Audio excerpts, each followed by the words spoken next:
babu wanda zai taimake ku abokaina, babu. Rayuwa tana da wuya ga kowa. Ka fito wani lokaci ka tambayi kowa ma ka gamu da shi da gangan matsalolin shi ko abin da ke damun shi, zai zauna da kai ya gaya maka dubban abubuwan da ke damun shi. Ko da a ce ba ma gani, kowa yana da matsaloli. Kowa, mutumin da ke sai da kayan ɗanye a titi, ko likitanku da ke tuka sabuwar Range Rover, ko mai gidanku da ke fitowa karfe 11 a kowace rana, har ma kakanku da ke zaune a gida ba abun da take. Mutane da yawa suna nuna farin ciki da walwala domin mu iya yarda da cewa ba su da matsaloli. Amma a zurfafe dukkanmu muna fama akan wani abu a wannan lokaci ko ma a wani lokaci a rayuwarmu. Dukkanmu ban fidda kowa ba. Me yasa ma kuke faɗin haka? Saboda mutane da yawa suna tsammanin a cece su.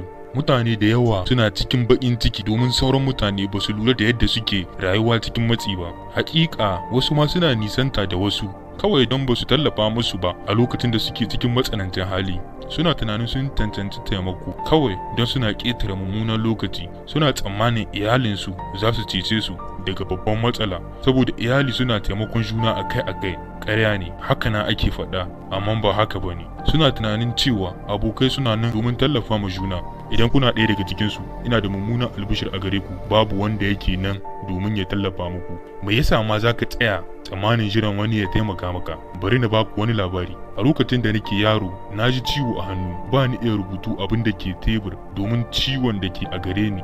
Don haka sai na daina rubutu abin da ke akan tebur. Dalilin haka sai malam ya tsawata min. Me yasa ba ka rubutu? Na ba da amsar, ba laifina ba ne, ba ni iya rubutu domin na ji ciwo sosai.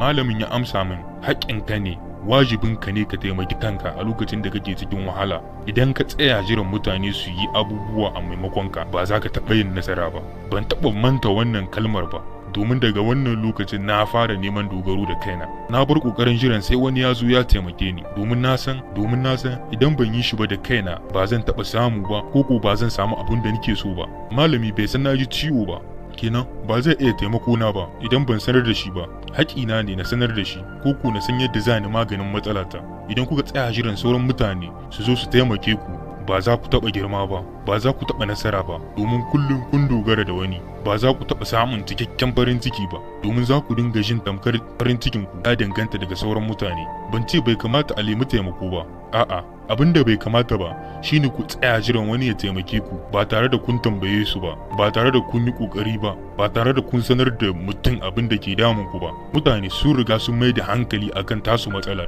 Ɗauka tamkar kana ƙoƙarin nutsewa a cikin ruwa, sai ka samu damar riƙe wata roba a bayanka, sai ga wani shi ma ruwa suna ƙoƙarin canye shi, yana ƙoƙarin yaƙar ka domin yana buƙatar ka bashi robar ke hannunka. Bai yi adalci ba ko? Mu ɗauka kuma yana so ka miƙa mashi wata roba da ke kusanka domin yana da sauƙi a gare ka domin kana kusa da ita. Ba shakka a haka kuna iya taimakon shi ko? Mutumin bai jiran ku taimake shi domin ya cancanta. Ya tambaye ku ne kawai abin da ya san za ku iya, kuma ya sanar da ku haƙiƙanin abin da yake bukata. Taimako yana yiwuwa idan kun sanar da mutum abin da kuke bukata. Ta masana ilimin halayyar ɗan adam waɗanda suke taimakon mutane ba su iya taimakon ku idan ba su san abin da kuke bukata ba, kuma idan ba ku kwatanta masu matsalar ku ba. Haƙiƙa ko da ma a ce mutane suna ƙaunar mu kuma suna fatan nasarar mu, ba haƙin su bane yi mana komai, kuma miye matsayin su a rayuwar mu. Ina da abokai da suke fushi da ni kawai don ban da lokacin da zan ba su, a halin da ni ban ma san suna buƙatar lokacina ba. Ban taɓa tsayawa ba na yi tunanin suna buƙatar lokacina, saboda ba ni iya karanta tunaninsu. Fahimtar cewa ku kaɗai ne a duniya zai taimake ku wajen samun nasara a rayuwa. Ga yawancin mutane, fahimtar cewa su kaɗai ne kuma babu wanda ke rayuwa domin ya taimake su yana iya zama musu abun ban tsoro. Amma fahimtar gaskiyar hakan tana iya sauya muku rayuwa ga baki ɗaya kai tsaye. Hakan shi zai taimake ku wajen girma da kuma samun ci gaba a rayuwa. Saboda domin za ku daina dogaro da jiran wasu domin ci gaba. Lokacin da kuka gane cewa ba ku buƙatar kowa domin ƙaddamar da wani abu, za ku ta tunanin hanyoyin da za ku yi shi da kanku saboda kuna buƙatar shi. Ina son karin maganar da ke cewa ina gaida duk mutanen da suka ce min a'a, domin daga gare su na samu hanyar yin shi da kaina. Ba ku san ko kuna iyawa ba har sai ya kasance ba ku da wani zaɓi face ku yi shi da kanku. A lokacin da nake buƙatar kuɗi ina neman hanyar da zan same su. Lokacin da ban lafiya ina neman hanyar ganin likita domin na kwatanta mashi abin da ke damuna. Na daina jiran kowa domin ya yi min maganin matsalata a maimakona. Hakan yana bani damar gane cewa ni ma ina iya maganin su. A lokacin da kuka san cewa ba ku dogara da kowa ba, za ku kammala abubuwa da gaggawa. Za ku fahimci cewa hanya guda wadda za ta ba ku damar samun abin da kuke so shine ku yi shi da kanku.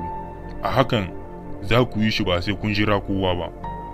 A lokacin da na buɗe kamfanina, na buƙaci taimakon wasu mutane domin gane idan abin da nake yi daidai ne. Amma daga baya sun daina domin su ma suna da tasu matsalar. Kusan abin da na yi, na karanta littattafai domin gane komai maimakon na tsaya jiran wani. Hakan ya bani damar ci gaba da gaggawa domin ban dogara da lokacin kowa ba. Hakan shi ya bani damar kasancewa mutumin da na zama a yau. Idan ina buƙatar wani abu, ina samun shi domin ba ni buƙatar kowa domin samar min shi a madadina. Idan ina buƙatar fita da abokaina ko dangina, ina sanar da su domin ba za su iya gane abin da nake buƙata ba. Mutane suna da abubuwa da dama da suke son magancewa. Sun riga da suna da matsalolinsu. Kenan idan kuna son ku gyara wani abu, ku yi ƙoƙarin yi da kanku. Haƙƙinka ne kai kaɗai akan hakan. Wasu za su iya taimakonka akan wani abun da suka fahimta, amma ba haƙƙinsu ba ne su yi maganin shi a madadinka. Babu wanda ke rayuwa domin kai. Babu wanda ke rayuwa domin ya taimake ka. Babu wanda zai iya shiga cikin tunaninku domin ya gane cewa kuna fushi da shi. Babu wanda ya san matsalar da kuke ciki. Ko da ma ya sani ba haƙƙin shi bane ya taimake ku. Kowa yana yaƙan matsalolinsa. Rawar da za ku taka a wannan rayuwa shine kuma ku yaƙi matsalolinku iya bakin ƙoƙarinku.